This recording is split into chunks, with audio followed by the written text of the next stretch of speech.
Ayan guys, naglawoy ko.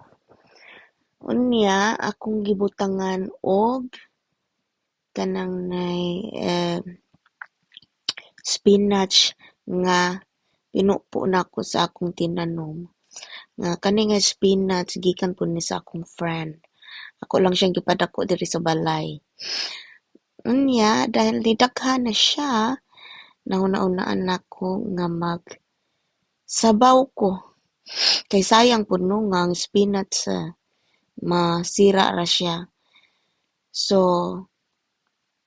kay murag naisipan nako ba nga unsay kanang luto nga dali ra bitaw at saka dili kayo kanang taba ba.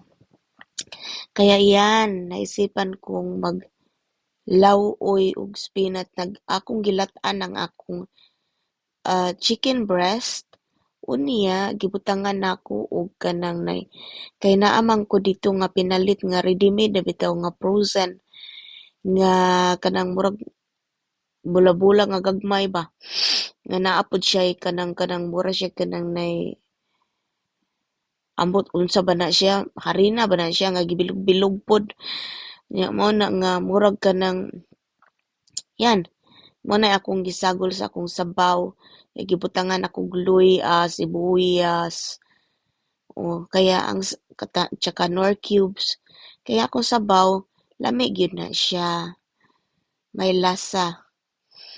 Nya tangan ako carrots. So para medyo healthy din.